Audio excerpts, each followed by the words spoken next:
Aujourd'hui, je vais vous présenter ma solution de résilience énergétique de niveau 2. Alors, dans mon prochain ouvrage, évidemment, je distingue 3 niveaux de résilience. Le premier, ça va être celui de l'individu. Le second se trouve plus à l'échelle d'un véhicule mobile, alors que ce soit un petit bateau ou éventuellement une voiture, voire un van plus ou moins aménagé. Et le troisième niveau de résilience se situe au niveau de l'habitat, de l'habitation. Alors aujourd'hui, ce deuxième niveau de résilience, il concerne l'énergie et il concerne la production d'électricité. Alors là-dessus, je suis assez partagé. Effectivement, l'électrique, vous savez ce que je pense de cette transition énergétique qui n'est pas de toute façon du tout prête. Maintenant, au niveau individuel, il faut savoir tirer le meilleur parti de tout ça. Et aujourd'hui, on a quand même la chance de pouvoir bénéficier de petits générateurs électriques et notamment solaires qui fonctionnent très bien. Alors le truc, c'est évidemment de dimensionner la chose et de la dimensionner correctement, parce que vous pouvez vite vous retrouver avec une facture de folie, puisque évidemment on va dire qui peut le plus peut le moins. Enfin, s'il faut une installation de 50 000 € pour pouvoir produire de l'électricité, et comme vous allez le voir, c'est pas si évident que ça. Les panneaux solaires, c'est bien, mais encore faut-il y avoir du soleil, ce qui n'est pas le cas aujourd'hui. Et encore faut-il qu'il soit bien exposé, qu'il n'y ait pas de problème d'ombre ou tout ça. Bon, j'ai fait des tests, moi perso, effectivement, quand on a de l'ombre sur les panneaux solaires, le rendement chute drastiquement. Alors l'idée, c'est quoi? C'est que il faut savoir dimensionner un petit peu le bousin en fonction, évidemment, des besoins perso, mais l'équation, elle est simple, il va falloir réduire, il va falloir décroître. Ça, c'est clair et net, parce que vous ne pourrez pas avoir le même niveau de production d'électricité au niveau individuel que vous pouvez l'avoir en vous branchant sur le secteur. Alors, puisqu'on parle de niveau 2 de résilience, donc ça, c'est plutôt, on va dire, la taille liée à un petit véhicule, c'est exactement la même chose. Il faut redescendre un petit peu en termes de gamme et puis se dire j'ai des besoins, il va falloir les limiter. Alors l'idée c'est quoi? C'est qu'aujourd'hui on a encore une production d'électricité qui est fournie par ça dépend de votre pays, c'est la France, c'est EDF, en Bulgarie c'est EVN. Ça reste très honnête en termes de coût, et donc vous n'aurez pas la même chose avec des panneaux. Si vous voulez avoir le même niveau de production, ça va vous coûter une blinde. Et vous n'aurez pas encore la même qualité de production à cause justement de ce côté intermittent de la production d'énergie. Donc l'idée, c'est de pouvoir pallier dans un premier temps à des problèmes de coupure, parce que ça va pas manquer. Voilà. Et donc l'idée, c'est de pouvoir utiliser quelques accessoires, quelques outils qui vous paraissent indispensables en cas de rupture dans la production et dans la fourniture d'énergie actuellement. Voilà. Donc c'est exactement ce que j'ai fait. Je me suis procuré évidemment un panneau solaire et puis une petite batterie qui produit de l'énergie avec, on va dire, un cahier des charges qui est somme toute relativement simple. Le fait de pouvoir brancher mon ordinateur pour travailler pendant quelques heures, le fait de pouvoir brancher des téléphones pour pouvoir les recharger ou des batteries externes pour les recharger en cas de souci, et puis peut-être surtout un point important, le fait de pouvoir avoir un petit peu de lumière, certainement, mais aussi de pouvoir brancher un frigo le temps que la coupure passe. Alors en Bulgarie, on a souvent des coupures d'électricité, c'est un petit peu le bordel des fois. Et donc ce type d'accessoire et ce type d'outil est très très utile. Voilà. Alors dans mon cas, ça m'intéresse aussi également parce que comme je suis souvent en tournage à l'extérieur, on est en pleine nature, le fait d'avoir un petit générateur électrique, c'est quand même très utile pour moi, parce que je peux effectivement brancher des lumières dessus, brancher mes appareils, mes caméras, etc., recharger les batteries en cas de besoin. Donc bref, je vous montre tout ça. Alors, encore une fois, c'est pas du gros matériel, mais c'est du matériel qui est adapté à mes besoins et qui peut effectivement me sauver la mise si j'ai un problème de coupure de courant. Voilà. L'idée, c'est toujours d'avoir un plan A, un plan B et un plan C. C'est parti, on y va. Petite pub au passage pour Amazon.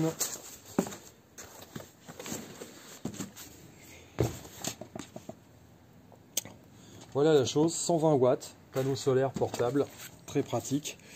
Alors, c'est un panneau qui se déplie évidemment, et à l'arrière vous avez toutes les connexions utiles.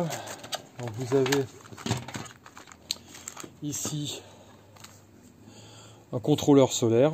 Alors c'est un contrôleur solaire de base, mais bon, ça suffit, hein. Pour éviter les surcharges, on peut brancher effectivement par USB du matériel. Donc quand je veux recharger des batteries ou un téléphone portable, eh bien, c'est tout indiqué. Voilà. Alors, on a la possibilité aussi de recharger une batterie de voiture, c'est toujours bien. Là vous avez différents adaptateurs. Je pense qu'il y a moyen de trouver son bonheur en fonction des batteries que vous devez brancher dessus. Alors par rapport à mon matériel, j'ai mis cet adapteur-ci. Voilà, c'était le dernier.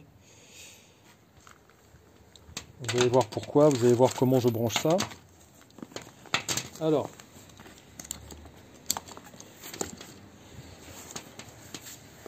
on déplie la chose.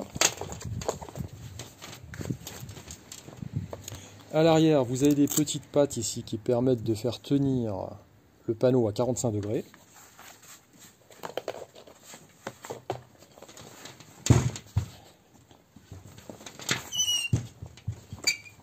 Donc voilà, la chose est installée. Alors vous avez vu les petites pattes à l'arrière là qui permettent de faire tenir le panneau encore une fois à 45 degrés. C'est parfait. Donc évidemment, il faut positionner l'ensemble face au soleil, sinon ça marche pas bien. D'où l'idée du panneau solaire. Et comme dit, quand on passe devant, eh bien le rendement chute. Donc vous avez intérêt vraiment à bien le positionner. Je vous montre la batterie, une Blue Yeti. Voilà, ça fait 300 watts.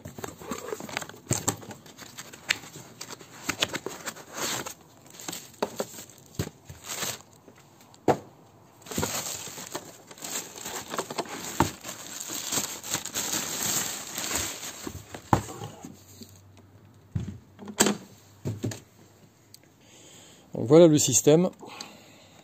Alors comme vous le voyez ici, vous avez la possibilité d'avoir une lampe, toujours très pratique. Là vous avez une prise électrique de 220 volts, normale.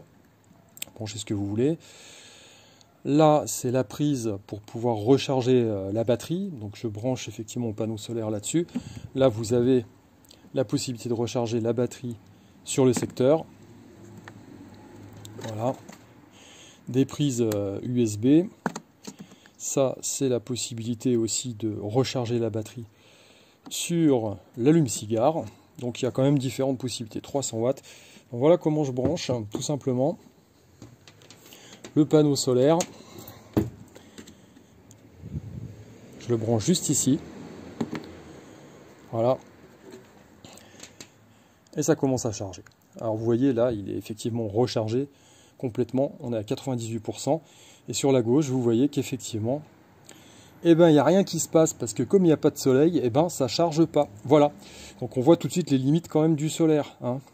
Maintenant, quand la batterie produit, eh bien, sur la droite, là, vous avez effectivement le nombre de watts qui sont dépensés. Et puis au milieu, eh bien, la capacité de la batterie qui diminue.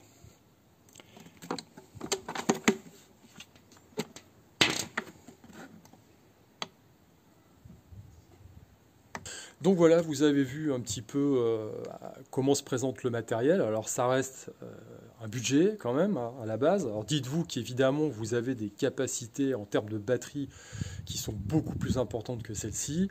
Maintenant, effectivement, est-ce qu'il faut surdimensionner? Moi je serais plutôt d'avis de multiplier ce genre d'outils, de les chaîner éventuellement, parce que s'il y en a une qui tombe en panne, si vous avez 2 kg par exemple et puis ça tombe en rade, ben vous n'avez plus rien. Alors que si vous avez deux batteries comme celle-ci de 300 watts, ou 3 batteries, et bien même s'il y en a une ou l'autre qui tombe en panne, vous avez encore du matériel disponible et vous avez un backup. Voilà, tout simplement. Alors cette petite batterie là, j'ai fait les tests, c'est pas mal du tout. Et bien ça me permet quand même d'alimenter un frigo classique, hein, pendant plus de 3h30. Donc, à mon sens, c'est une bonne opération parce qu'en cas d'urgence, eh bien, ça me permet de fournir de l'électricité, de brancher mon ordinateur et puis de faire tourner le frigo le temps que le courant soit rétabli. Voilà pour cette fois-ci. J'espère que ça vous sera utile. Et puis, penchez-vous quand même sérieusement, hein, sur ces niveaux de résilience personnelle parce que voilà, il y a urgence quand même, hein. Allez, je vous dis à plus, ciao.